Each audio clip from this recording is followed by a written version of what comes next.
Assalamualaikum warahmatullahi wabarakatuh. Salam sejahtera. Perkenalkan, nama saya Agnesia Gai, mahasiswi S1 Kebidanan Alih Jenjang Universitas Mega Buana Palopo. Hari ini saya akan menjelaskan tentang evidence based praktik dalam kebidanan. Yang perlu diketahui, apa itu evidence based praktik dalam kebidanan? Evidence based dalam praktik kebidanan adalah pendekatan dalam memberikan asuhan kebidanan yang berdasarkan bukti ilmiah dan penelitian terbaru. Jadi secara sederhana, evidence based praktik kebidanan berarti bidan tidak lagi hanya mengandalkan pengalaman atau kebiasaan semata, melainkan menggunakan bukti ilmiah yang kuat untuk membuat keputusan terbaik bagi ibu dan bayi. Adapun tujuan utama evidence based praktik kebidanan. Yang pertama, meningkatkan kualitas asuhan kebidanan dengan memberikan perawatan yang lebih efektif, aman, dan berpusat pada pasien. Yang kedua, memastikan bahwa ibu dan bayi mendapatkan perawatan yang optimal sesuai dengan standar praktik kebidanan terkini.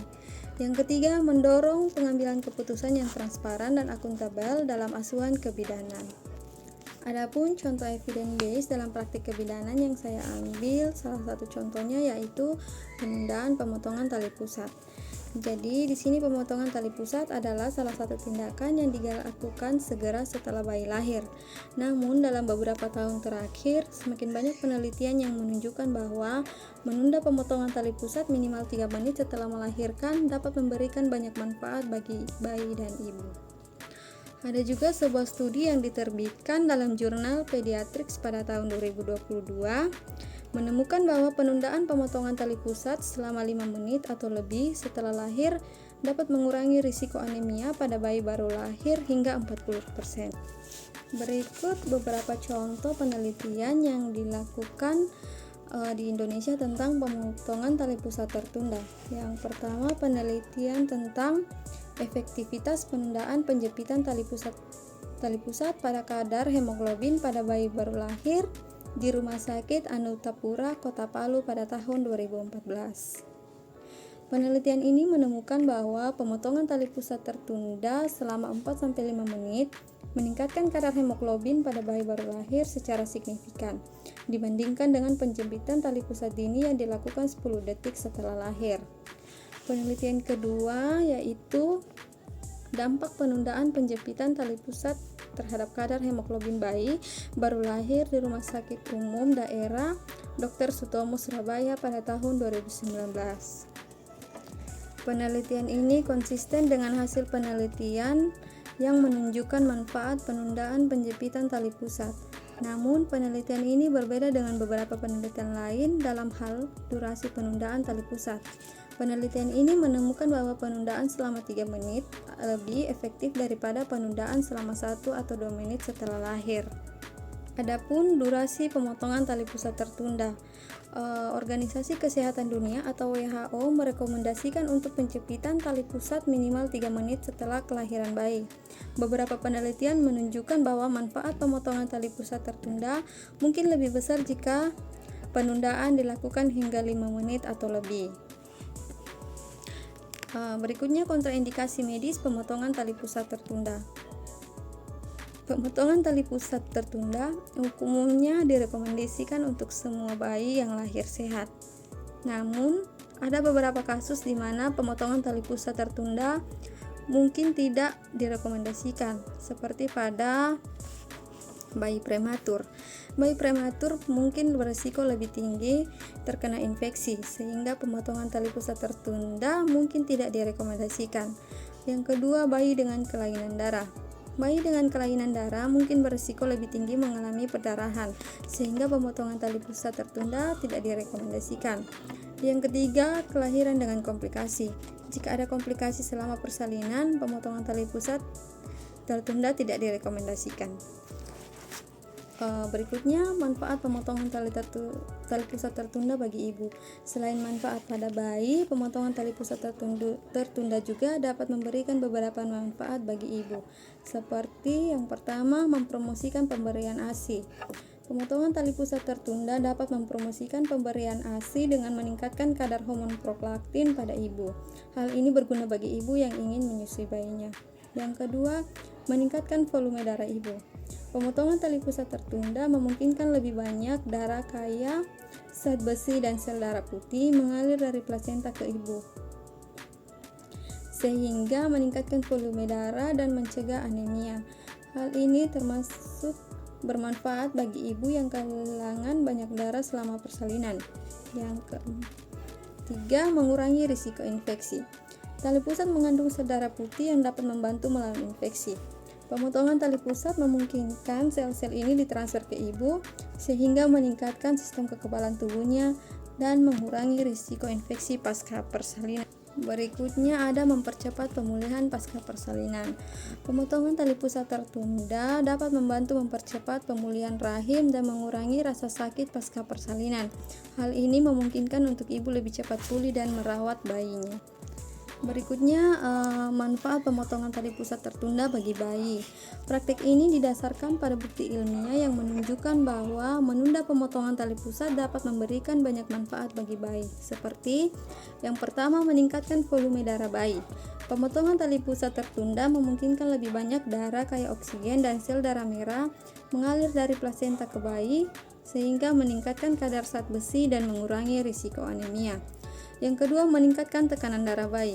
Pemotongan tali pusat tertunda membantu menstabilkan tekanan darah bayi dan mengurangi risiko hipotensi dan syok. Yang ketiga, meningkatkan fungsi otak bayi.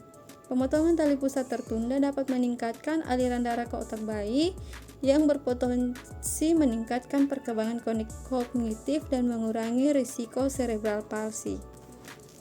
Adapun risiko pemotongan tali pusat tertunda, peningkatan risiko perdarahan pada ibu.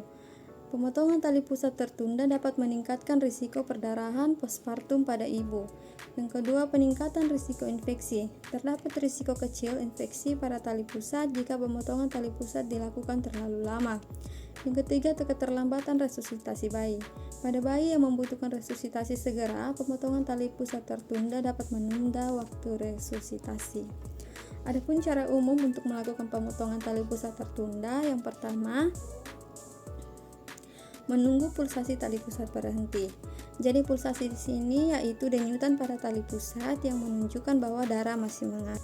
Yang kedua, setelah bayi lahir, bidan atau dokter akan menjepit tali pusat sekitar 4-6 inci dari pusar bayi.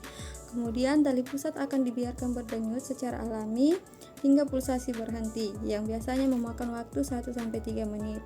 Hal ini memungkinkan semua darah kaya zat besi dan sel darah putih mengalir dari plasenta ke bayi. Berikutnya, memotong tali pusat. Setelah pulsasi berhenti, bidan atau dokter akan memotong tali pusat sekitar 1 inci dari pusar. Kemudian tali pusat biasanya dipotong dengan gunting steril atau alat pemotong khusus. Berikutnya, menjepit tali pusat. Ujung tali pusat yang dipotong akan dijepit dengan penjepit steril untuk mencegah perdarahan. Berikutnya, membersihkan tali pusat. Tali pusat bayi akan dibersihkan dengan antiseptik untuk mencegah infeksi.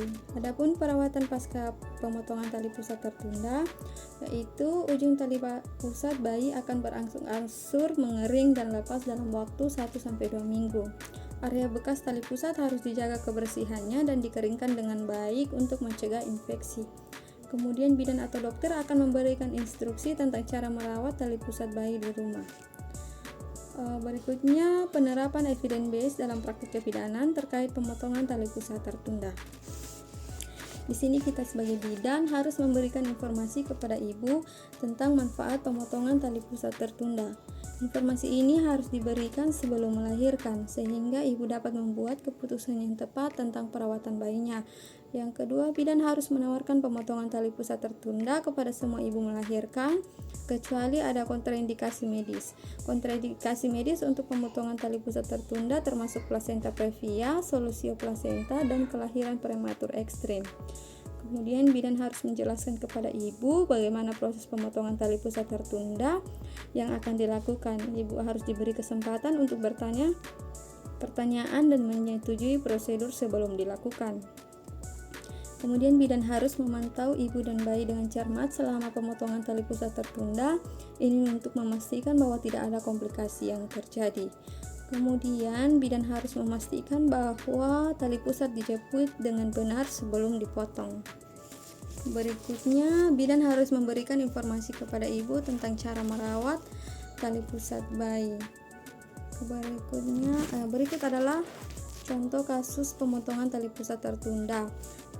Pada kasus yang pertama, Ibu A melahirkan bayi laki-laki yang sehat. Bidan menjelaskan manfaat pemotongan tali pusat tertunda kepada Ibu A dan merekomendasikan untuk menunda pemotongan tali pusat minimal 3 menit. Ibu A menyetujui dan bidan menunda pemotongan tali pusat selama 3 menit setelah melahirkan. Contoh kasus yang berikutnya yaitu Ibu B melahirkan bayi prematur dengan berat badan rendah. Bidan mendiskusikan risiko dan manfaat pemotongan tali pusat tertunda dengan dokter dan memutuskan untuk menunda pemotongan tali pusat selama 3 menit. Jadi kesimpulannya di sini, pemotongan tali pusat tertunda adalah praktik yang aman dan bermanfaat yang direkomendasikan oleh banyak organisasi kesehatan internasional terkemuka. Kita sebagai bidan harus mengikuti pedoman terbaru yang berdasarkan pada bukti ilmiah untuk memastikan bahwa mereka memberikan perawatan terbaik kepada ibu dan bayi. Sekian yang dapat saya sampaikan. Semoga dapat bermanfaat. Terima kasih.